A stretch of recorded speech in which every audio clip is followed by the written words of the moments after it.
Hello dear trainee, मैं योगेश सांखला स्वागत करता हूं आज की ऑनलाइन क्लास में। आज का हमारा टॉपिक है जिग एंड फिक्सर पार्ट 2। पिछले वीडियो में हमने जिग और फिक्सर पार्ट 1 में हमने जिग के बारे में पढ़ा था। आज हम फिक्सर्स और उसके अदर कुछ क्लैंप्स के बारे में, स्पॉटिंग पिन, स्पॉटर्स के बारे में और क्लैंप के बारे में पढ़ेंगे। तो आइए स्टार्ट करते हैं। सबसे पहले हम फिक्सर के बारे में कि फिक्सर एक प्रकार का साधन है जिसका प्रयोग कार्य को पकड़ने के लिए किया जाता है। मुख्यतः इनका प्रयोग milling, shaping, planing, turning, drilling, grinding, slotting आदि ऑपरेशन के लिए किया जाता है।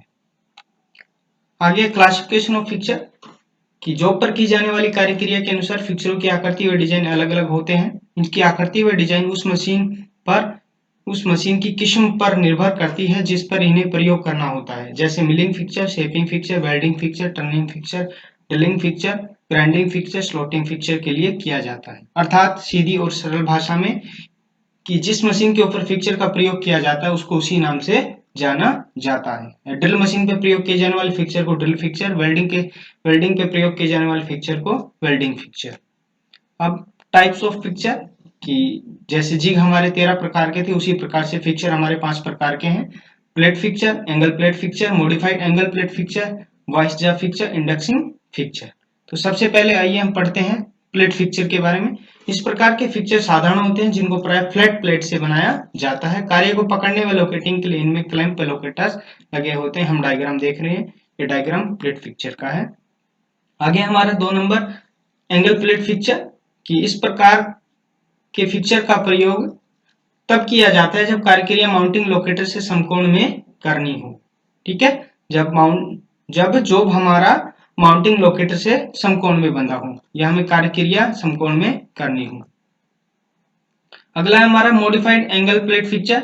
जैसे एंगल प्लेट फिक्सर में हम समकोण में कार्यक्रिया करते हैं, तो इसमें क्या करते हैं, समकोण को छोड़ के अन्य किसी कोण के ऊपर हमें कार्यक्रिया करनी होती है, तो हम मॉडिफाइड एंगल प्लेट फिक्सर का प्रयोग करते हैं। डायग्राम में हम देख रहे हैं जो कि हमारा जॉब है वो ऐसे टेपर में बंधा हुआ है।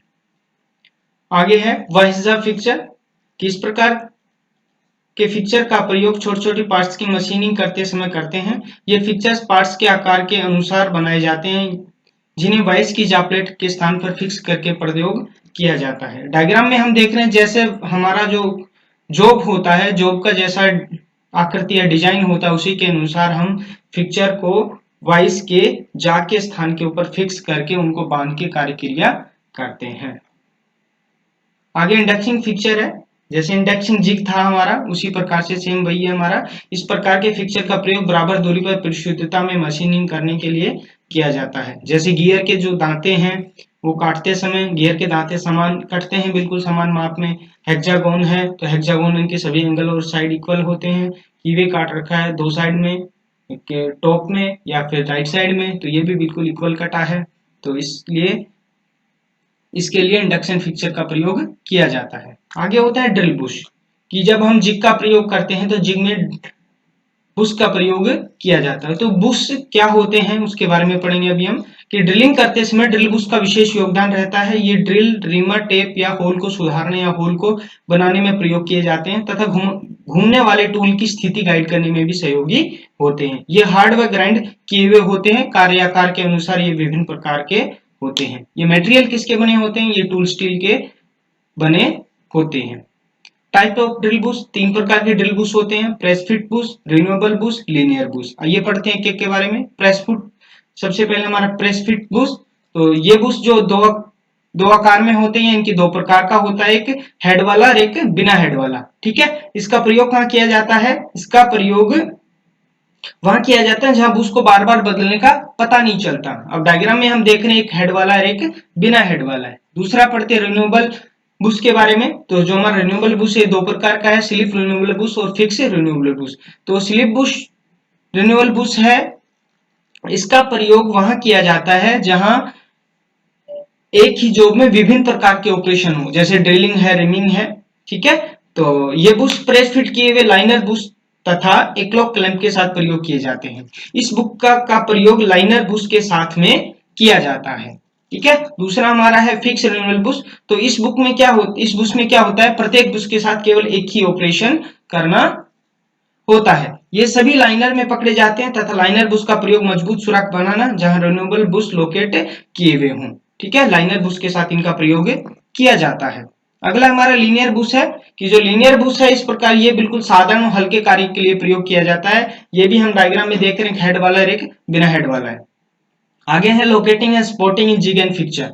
ये जब जिग एंड फिक्चर के अंदर लोकेटिंग और स्पॉटिंग होता है तो उनमें कौन कौन सी बातें होती है जिनको हमें ध्यान में रखना चाहिए। सबसे पहले हम रेफरेंसिंग क्या होता है। जिग और फिक्चर का प्रयोग करते समय मशीनिंग कार्य क्रिया की परिशुद्धता बनाए रखने के लिए कार्य को टूल से संबंधित सही पोजीशन में बनाए रखने को रेफरेंसिंग कहते हैं। ठीक है, कि जो हमारा कार्य है, जो हमारा जॉब है, वो जिग और फिक्चर में कार्य क्रिया करते समय टूल के संबंध से सही पोजीशन में है कि नहीं है। ठीक है, उसे ही हम रेफरेंसिंग कहते हैं। पोजीशन ऑफ लोकेटर नंबर 2, जहां तक संभव हो लोकेटर्स को सदैव कार्य की मशीन की हुई सरफेस के संपर्क में रहना चाहिए। कहने का मतलब है कि जो लोकेटर्स है उसको, जो हमारा जॉब होता है, कार्य होता है, उसकी सरफेस के कांटेक्ट में रहना चाहिए। जहां पर चिप्स वगैरह होती है वहां पे क्या करना चाहिए, लोकेटर्स को लेवलिंग दे देनी चाहिए। आगे टॉलरेंस है कि जैसे हमारी जॉब के ऊपर टॉलरेंस होती है वैसे ही जिग और फिक्चर्स को बनाते समय भी टॉलरेंस रखी जाती है। तो कितनी टॉलरेंस रखी जाती है, जॉब की 20 से 50% के बीच रखी जाती है। आगे है फुल प्रूफिंग 4 नंबर पे। फुल प्रूफिंग करने से क्या होता है कि यानी कि फुल प्रूफिंग करने से सुनिश्चित हो जाता है कि जॉब जिग में सही पोजीशन में सेट हो जाएगा। इसके लिए प्राय एक फुल प्रूफिंग पिन का प्रयोग किया जाता है। जब हम फुल प्रूफिंग पिन का प्रयोग करते हैं तो हमें किसी प्रकार की शंका नहीं रहती कि हमारा जो जॉब है वो सही पोजीशन में है कि नहीं है। ठीक है, क्योंकि जिग और फिक्चर में स्पॉटिंग के साथ में लगाने के बाद में यदि फुल प्रूफिंग पिन भी अपना कार्य सही से कर रही है तो हम फुल सेटिस्फाई हो जाएंगे कि हमारा जो जॉब है वो बिल्कुल सही पोजीशन में फिट है। ठीक है, अगला है डुप्लीकेट लोकेशन। जॉब की लोकेशन के लिए डुप्लीकेट लोकेशन का प्रयोग नहीं करना चाहिए, लोकेशन की परिशुद्धता प्रभावित होती है। जो लोकेशन, जिस लोकेशन से हम कार्य करते हैं या लोकेट करते हैं उसी कार्य को उसी लोकेशन से लोकेट करना चाहिए। अदर लोकेशन का प्रयोग नहीं करना चाहिए, जिससे क्या होता है, जॉब में हमें महंगा भी पड़ता है, वो उसमें कॉस्टली होता है और जॉब की जो परिशुद्धता होती है वो भी इफेक्ट होता है। अगला है लोकेशन ऑफ वर्क, की जो कार्य होता है उसकी जो लोकेशन होती है वो कितनी प्रकार से ली जाती है। तो 3 प्रकार से हम कार्य की लोकेशन लेते हैं, एक फ्लैट सरफेस से, दूसरा इंटरनल डायमीटर से और तीसरी होती है हमारी एक्सटर्नल सरफेस। आइए बारी बारी पढ़ते हैं।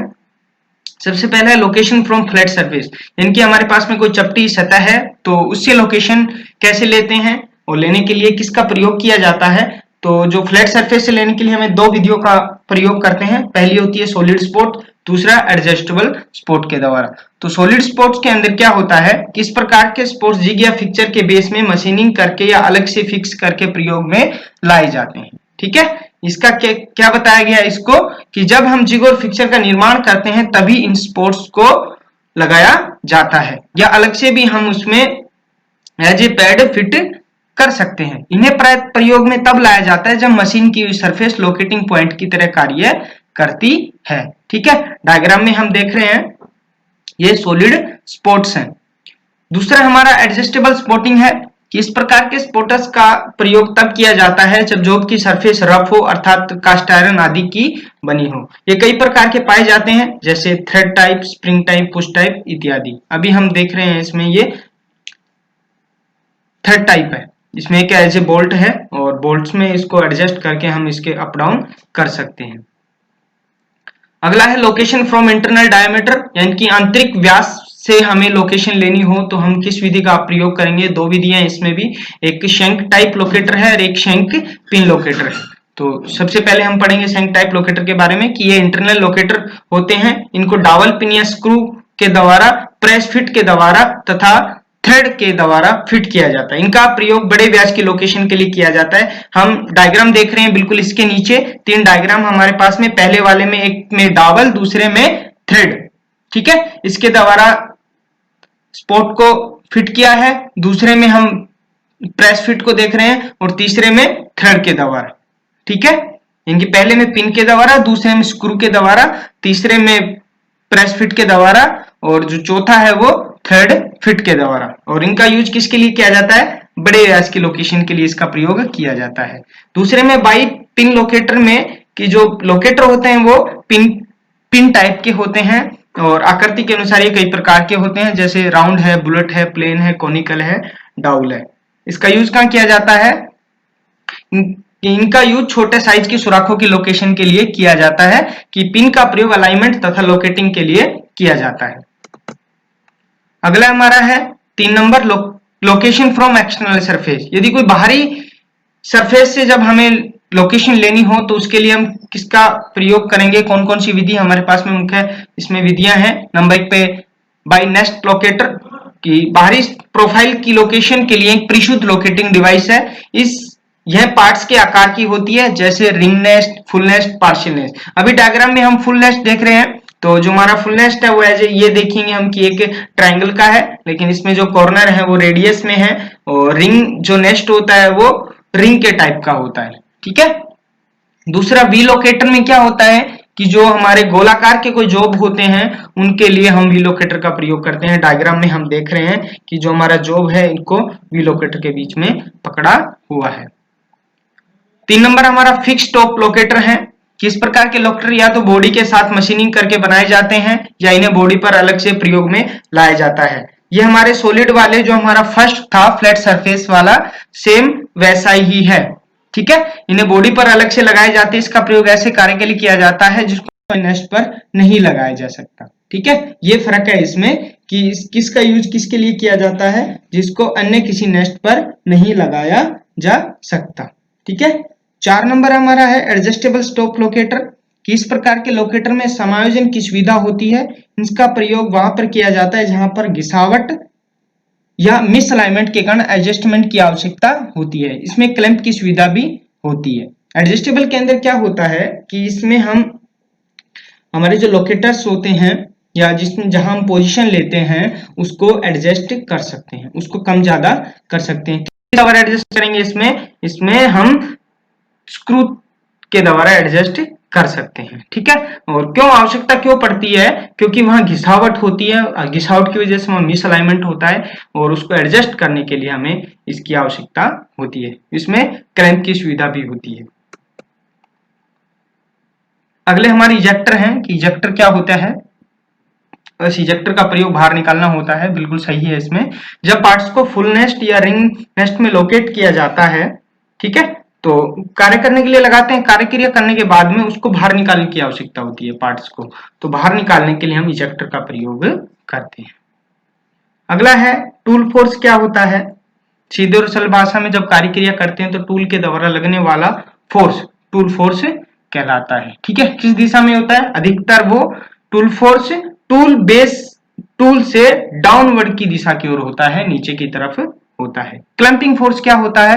यह वह फोर्स है जिसके कारण मशीनिंग ऑपरेशन के दौरान पार्ट्स को जिग या फिक्चर से फिसलने या शिफ्ट होने से बचाया जा सकता है। क्योंकि जब जिग और फिक्चर के ऊपर जब टूल फोर्स लगता है तो उस टाइम पे क्या होता है कि जो हमारा जॉब होता है वो इधर उधर खिसकने की कोशिश करता है। ठीक है।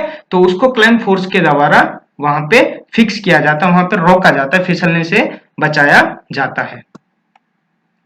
अगला है क्लैंप और क्लैंपिंग। क्लैंप क्या होता है?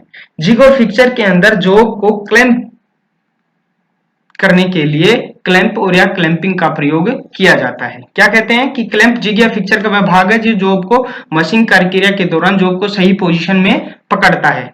ठीक है। इनकी क्लैंप करता है। इसके प्रयोग से यदि कंपोनेंट के मुड़ने की संभावना हो तो उस स्थान पर स्पोर्ट लगा देनी चाहिए। यदि हमारा जो क्लैंप की पावर इतनी ज्यादा है कि जिससे हमारा जॉब है वो बैंड हो सकता है, खराब हो सकता है, तो जॉब को किसी अन्य स्पोर्ट्स के द्वारा सहारा प्रदान कर देना चाहिए। आगे है टाइप्स ऑफ क्लैंप कि कितने प्रकार के होते हैं। तो सबसे पहला हमारा स्ट्रैप क्लैंप। ये स्टेप क्लैंप है। हम इसमें देख रहे हैं मुख्यतः 3 प्रकार का, हिंज क्लैंप, स्लाइडिंग क्लैंप और लैच क्लैंप। ठीक है। अब इसमें जो हिंज क्लैंप है इसमें क्या है, एक साइड में इसमें नट बोल्ट लगा है और इसके ऊपर एक साइड में फुलक्रम लगा है और जिसमें ऊपर वाला जो लैच है ये इसमें एक पिन के द्वारा फंसा हुआ है, दूसरे में नट के द्वारा। ठीक है, तो नट को खोलने के बाद में हम इस लैच को ऊपर की तरफ उठाएंगे तो ये अप डाउन हो सकता है। ठीक है, क्यों? क्योंकि इसमें इधर पिन लगी है। इस पिन के द्वारा इसको ऊपर नीचे आसानी से कर सकते हैं। ठीक है, इसे ही हम हिंज क्लैंप बोलते हैं। स्लाइडिंग क्लैंप के अंदर क्या है, इसको हम जो हमारा लैच है ऊपर की तरफ जो पार्ट्स लगाए हैं इसको हम दाएं बाएं करके पार्ट्स को निकाल सकते हैं, पार्ट्स को इसमें लगा सकते हैं। ठीक है, तीसरा हमारा लैच क्लैंप है। लैच क्लैंप में क्या है, दोनों तरफ बोल्ट लगे हैं और उनके ऊपर नट लगे हैं। इन नटों को खोल के हम ऊपर की तरफ पार्ट्स को हटा के पार्ट्स को लगा सकते हैं और फिर इसको वापस रख के और इसको टाइट कर सकते हैं। तो ये हमारे स्ट्रेप क्लैंप थे। स्ट्रेप मतलब एक पत्ती की तरह। अगला है screw clamp. Screw clamp diagram में हम क्या देख रहे हैं कि जॉब को स्क्रू के द्वारा टाइट किया गया है। ठीक है, इसमें क्या फंक्शन है कि ये पार्ट है हमारे, ये गोलाकार है, ग्रूव में है और ऊपर की तरफ जो ये एरो से ऐसे नीचे की तरफ प्रेस हो रहा है, ये नीचे की तरफ उधर जो दबाव लग रहा है इधर स्क्रू इसको राइट साइड की ओर फोर्स कर रहा है तो वो उसको लेफ्ट साइड की ओर फोर्स कर रहा है। इस प्रकार के सिस्टम से ये इसमें क्लैंप है। 3 नंबर पे हमारा केम एक्शन क्लैंप है। जैसे हमारा केम होता है, ठीक है, ये देखने में हमें एक साइड से ऐसा लग रहा है कि एक गोलाकार है, कि जैसे ही हम इसके हैंडल को डाउनवर्ड की तरफ करेंगे तो क्या हो जाएगा इसमें कि जो इसका गैप है वो कम हो जाएगा, जिससे पार्ट्स डाउन, कहने का मतलब है स्पेस उसको फुल मिल जाएगा। लेकिन जैसे ही इसको ऊपर की तरफ करेंगे तो स्पेस कम हो जाएगा, ये पार्ट्स को नीचे की तरफ फोर्स करेगा, नीचे की तरफ धकेलेगा। ठीक है, ये केम एक्शन क्लैंप है। दूसरे में वेज टाइप क्लैंप है। इस वेज टाइप क्लैंप में आप देख लीजिए, इसमें पार्ट्स है और उसको एक वेज के द्वारा, नट बोल्ट के द्वारा साइड में सपोर्ट देके क्लैंप किया हुआ है। पांचवा हमारा टॉगल एक्शन क्लैंप है। ये विभिन्न प्रकार के टॉगल एक्शन क्लैंप है, इसके द्वारा भी पार्ट्स को क्लैंप किया जाता है। छठा हमारा पावर क्लैंप है। पावर क्लैंप जैसे बोले तो हाइड्रोलिक न्यूमेटिक सिलेंडर लगा रखा है और इस सिलेंडर के द्वारा भी parts. Thanks for watching dear trainees. मैं योगेश सांखला, यदुवंशी प्राइवेट आई के भैरव की तरफ से। यदि वीडियो में किसी प्रकार का कोई डाउट हो तो कमेंट्स बॉक्स में जरूर लिखिएगा, मैं हर एक डाउट को क्लियर करने की कोशिश करूंगा। तो thanks for watching, like and subscribe करते रहिए।